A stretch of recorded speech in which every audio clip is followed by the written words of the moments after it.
All right. So this course is an interesting course for me because it follows a really interesting sort of, I guess, storyline, you would call it, where what we do is we start at very, very small and we start with basically the development of atomic theory and up to the way this works is basically we're going to start very small and then get bigger and bigger. So we're starting with atoms. How did we get to our modern understanding of what atoms are or what they, how we explain them? Then, all right, when atoms get together, they make bonds. And once they make bonds, they make compounds. And so we're going to talk about ionic compounds. We're going to talk about covalent compounds, about molecules. And then we're going to talk about the behavior of those molecules in groups a little bit, and also in terms of how the way the atoms are connected to each other affects their chemical and physical properties. All right, so we start really, really small, and we're going to start with really the history of atomic theory. And so the history of atomic theory goes, the first sort of recorded discussions about what matter is made of date back to the ancient Greeks. And we have two sort of schools of thought among the ancient Greeks. We have Democritus and Aristotle. And so on one side, you had Leucippus and Democritus, who said that they actually came up with the term atom. It's ancient Greek for, I think, for matter or stuff. I can't remember exactly, but basically their idea was that if you were to go down small enough, eventually you would get to some limit of what matter is, and that there was only atoms and the void. So there was matter and there was nothingness, and the two were separate. The Aristotelian view was that matter is infinitely divisible, so you could keep getting smaller and smaller and smaller, and you would still always have some bit of stuff. Now, the thing to realize about the ancient Greeks is that they're not scientists in the way we think of science now, because they didn't do any experiments. They did some observation, but otherwise it was purely logical reasoning. That's it. All right. So, yeah, there was no sort of evidence other than their thought process. Now, after sort of the Greeks, and then came the Romans, and really the Aristotelian view became the sort of accepted view, at least in Christendom, in the Western world. And the main reason for this had nothing to do, again, with how good of an explanation it was. It's just that certainly after the fall of the Roman Empire and through the Middle Ages, Aristotle, and then even with the Renaissance, Aristotle was one of the sort of the Catholic Church's favorite Greek philosophers. And again, I'm not an expert on this, so I don't really know why. But so his view became the de facto accepted view of matter. However, after the Renaissance, so through the 1500s and then into the 1600s, you have all these new technological advancements that lead to the Industrial Revolution of the 1700s.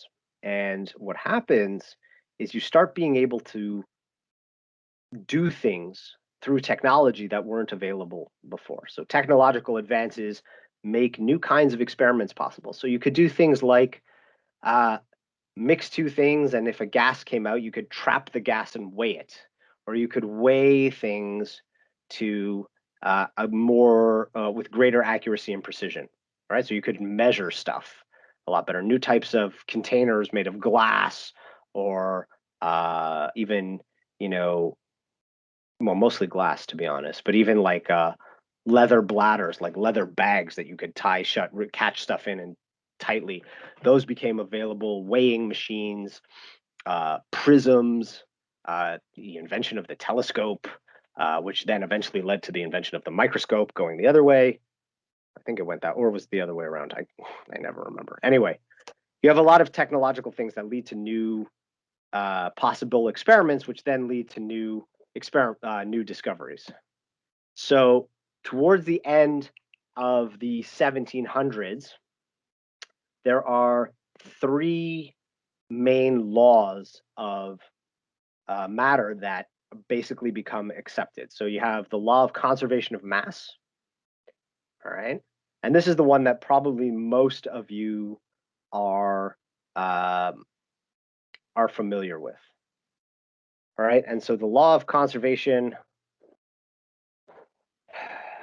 of mass is, well, it's exactly what it sounds like, right? It's that during a chemical reaction, matter is not created or destroyed, it just changes forms. So, right, it just changes what things are connected to. There is an exception to this, which is nuclear chemistry. So the things like radioactive decay, in those cases, matter can be gained or lost, and then things change form completely. One element becomes another, but that is not something we're dealing with, and that's not something we're talking about in the course of most chemical reactions.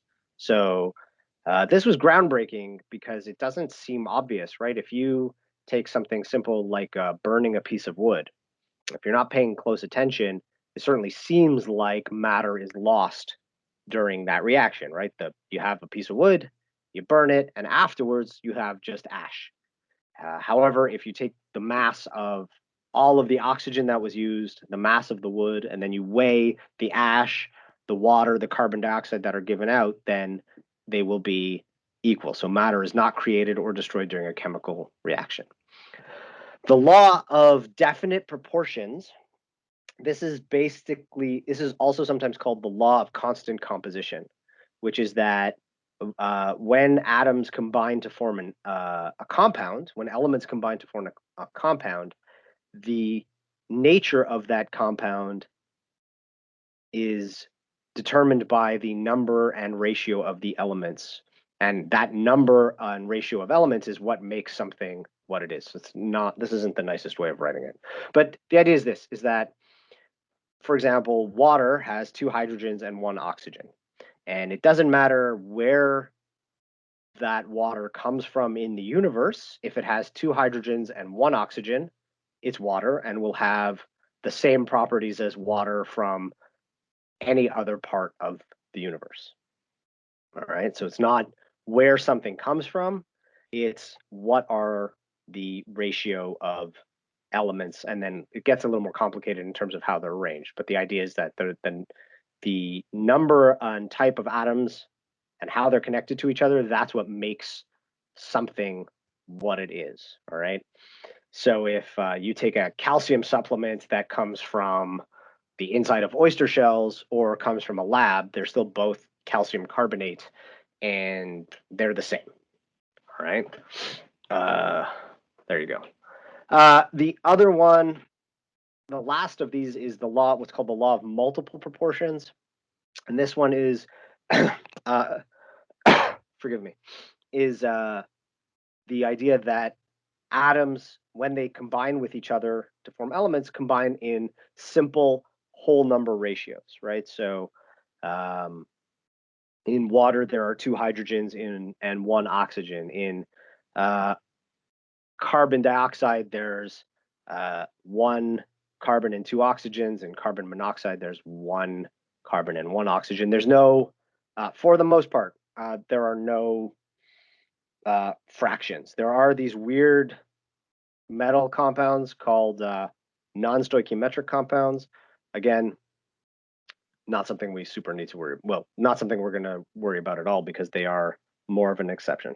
What I mean is that when atoms combine, they combine in whole number ratios, 2 to 1, 2 to 5, 3 to 1, stuff like that. No fractions. All of these ideas were put together and formulated by John Dalton and published in 1808 in his Atomic Theory. So this is something you're probably familiar with. And his theory has a few main points to it. One is that elements are composed of tiny particles called atoms. All atoms of a given element are identical. The atoms of one element are different from those of the other element, all right? And they can be distinguished by their masses. Atoms of one element can combine with other elements to form compounds, and they always have the same ratio of atoms, and then atoms cannot be created, divided into smaller pieces, or destroyed in the process. All right, a reaction just changes how they're arranged. Now, this is the what we're going to do from from here going forward is illustrative of how science works. And if you pay attention to even now through the pandemic, with how things are changing all the time, say regarding uh, you know immunity, do you get once you get sick, do you get any immunity? How long does it last? Should we wear masks or should we not? Is that science is not a linear process. It's messy. All right. Dalton published this theory in 1808, and there's a few things that are worth paying attention to over time. One is that from our perspective now, he's wrong. A whole bunch of stuff in this theory are wrong, as we're going to see. But Dalton was still more right than the people before him. All right, so that's why he still gets credit, because his general idea that matter is composed of atoms is correct. All right. There are specifics in here that are wrong. However, it's more correct than what came before. All right. The other thing is to realize that science is done by people, and as much as they try to be objective and look only at the evidence, we're still humans and we're not perfect. So it took a long time for Dalton's atomic theory to be accepted by the general scientific community.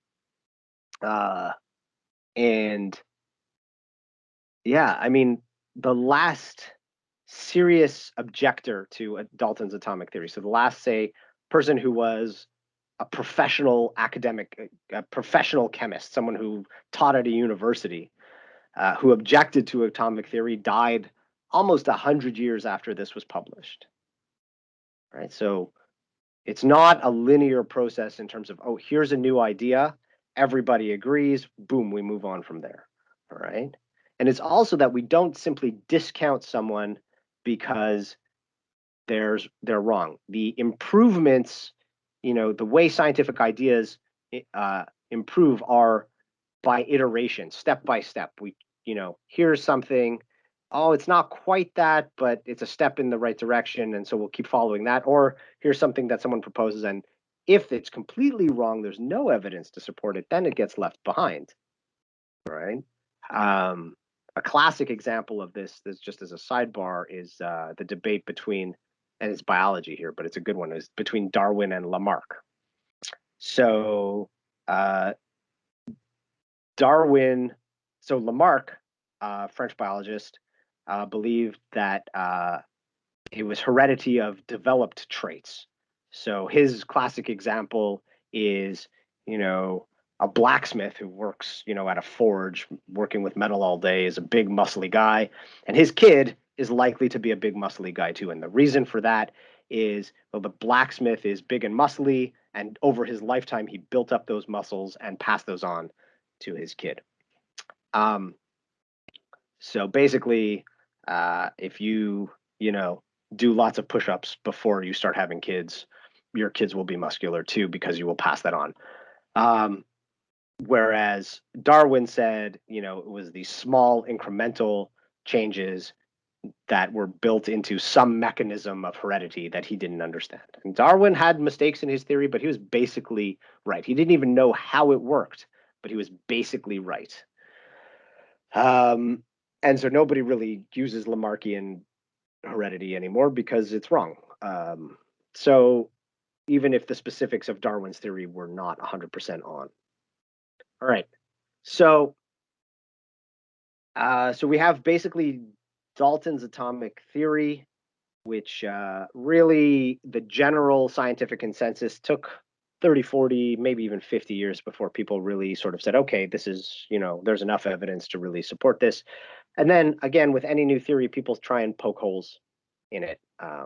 They want to figure out what's going on. And so One of the things that, again, this is new technology. So starting around the 1880s, there was another big development, which was the increased understanding of electricity and being able to generate electricity, at least in small quantities when needed. And so people started shocking everything, basically, or passing electrical currents through everything. And so sometime in the 1870s, 1880s, you have a British physicist named J.J. Thomson, who basically what he does is he takes a glass tube with an open electrical circuit in it, and it's mostly empty, right? It's a partially evacuated glass tube, so very low pressure, very little air. And again, this kind of experiment requires a certain amount of technological expertise by the society that you live in. You have to be able to make this, right? And so he passed a current through it, and he sees this green glowing tube, this green sort of ray that's passing through it, and you can see that here, right? And what happens is he's like, well, he calls, first of all, he calls them cathode rays because they appear to travel from the cathode of the circuit to the anode. And then he basically says, well, there's no other matter, there's nothing else, so these must be part of an atom. So this starts to break apart Dalton's theory, right? One of Dalton's points is atoms are indestructible. And it turns out that this is not true. So I'm not going to worry about this. This was also at the same time, there was a similar work, or not similar, but it turned out to be related work by an American named Millikan. And what he used, so this is like over here, kind of an old-fashioned perfume vaporizer. You might have seen these like in a movie or something. And he had oil, and he sprayed it into this this chamber where there's just a little hole in the middle, so only some of the oil goes through. He passed ultraviolet, I think it's ultraviolet radiation through. I can't remember, but basically enough to charge the droplets. And these plates here again are an open electric circuit, and he could vary the electrical potential between them so that he could actually change the velocity at which the drops fell. He could even make them move upwards or freeze them in place. And he was able, based on the size of the drop, so very carefully, right? He's got a microscope. He would measure the size of the drop and then then compare that to how much potential difference was required to freeze the drop in place. Then he could figure out the charge on each of those drops.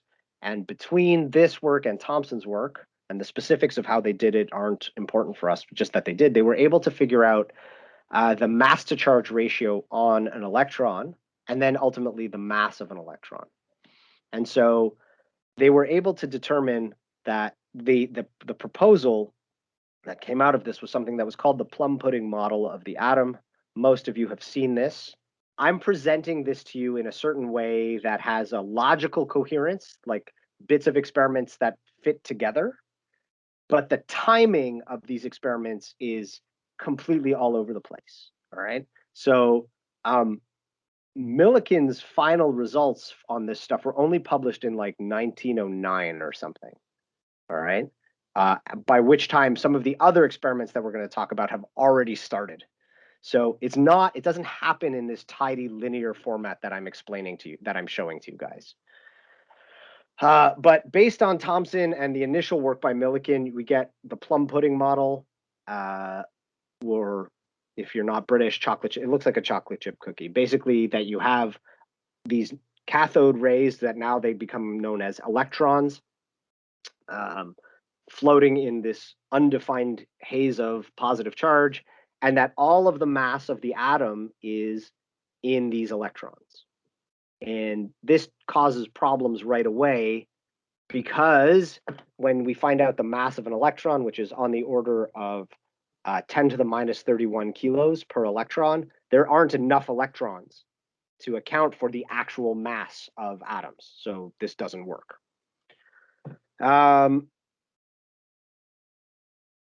And Where does that take us? Right. So at the same time, we have people like the Curies and Henri Becquerel who discover radioactivity, and they discover X-rays and alpha particles and beta particles, and they don't really understand what these things are, but they understand how to use them, and they understand how to control these things or send beams of them in different places. Um, they discover that X-rays pass through most tissues except bones, and one of the things that is, and again, this is probably stuff you've heard of. So Ernst Rutherford uh, develops this pretty ingenious experiment where he takes a source of alpha particles, and again, he doesn't know what alpha particles are. He just knows they're alpha particles. He knows they're heavy, and he knows they are positively charged. And he directs a beam of them at a gold foil, and around it he's got a photographic detector. So now we would use an electronic detector, but then they had one where it would flash, or it would be a photographic plate that would get marked. And he had a really, really thin gold foil, kind of like aluminum foil, right, that you use in the kitchen, but thinner, made of gold. And he passed this beam of alpha particles through. He shot it at this gold foil, and what he noticed is that most of the alpha particles go right through. Now, the idea is these alpha particles are positively charged and they're heavy, and if this model of the atom is true, they should just go right through. Nothing should be able to stop them. But what he does notice is that some of the particles are deflected a little bit, some are deflected quite a lot, and some of them essentially bounce right back. And this was really astonishing. His analogy was that if you took a 16-inch cannon, and so if you don't know a lot about artillery, which is okay, when you talk about the size of artillery, you're always talking about the diameter of the barrel. All right. So a 16-inch cannon has the diameter of the hole in the middle is 16 inches, almost a foot and a half. So this would be something that would be on like a battleship. All right. And so you took a 16-inch cannon and fired a shell at a piece of tissue paper, and it bounced back. Right. That's the analogy that he makes to his experiment with the alpha particles bouncing back. So it's crazy. All right. But if you look at the numbers, the relative numbers of alpha particles that actually do bounce back, you get a sense that whatever is there must be pretty small. Most of whatever's in an atom has to be empty space, and whatever is in the middle has to be very dense and positively charged. And so you get this evolution from the plum pudding model to what we now use as the nuclear model of the atom, right? So you have a cloud of electrons that is not well defined in this model, and then you have the nucleus. And this is another one where this is where we're going to stop today, is that when Rutherford first proposed the existence of a nucleus, all he said was that there's something, it's very small, and it's positively charged. All right. Again, the numbers in terms of the masses don't work out. And so James Chadwick proposes the idea that there's this other particle called a neutron. This is in 1905, 1908, maybe 1910. But it turns out that detecting neutral particles, things that don't have an electric charge, for example, is really, really hard. And it takes until 1932 for the existence of neutrons to be confirmed.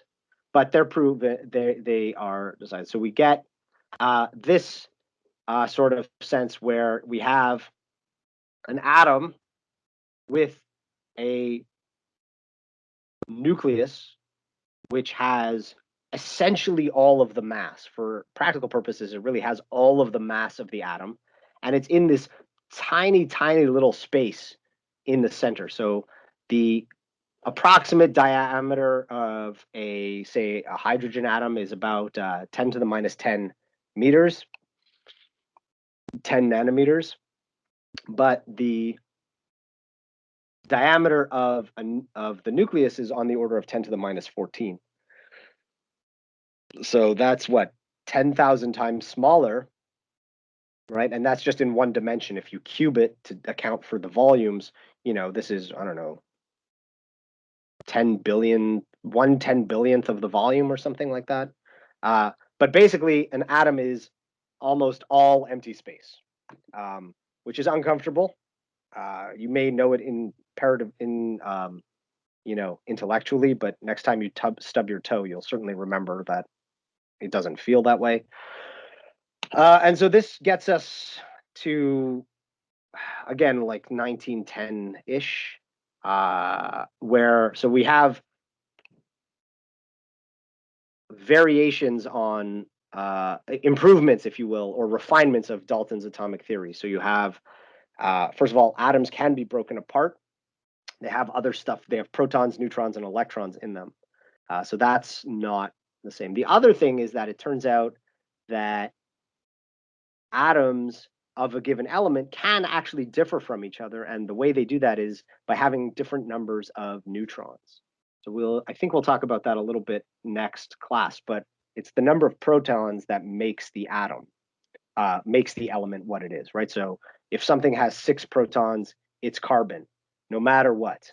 But there are carbon atoms that have 6, 7, or 8 neutrons, right? But they're still all carbon, but they're slightly different from each other, and we call these things isotopes. Yeah, so as an example here, right? So if we take the element neon, right? All neon atoms in the universe have 10 protons. If something has a different number of protons, it's not neon. But they have, there are 3 flavors, if you will, of neon that have different numbers of neutrons. And usually there's one of these isotopes that is more abundant.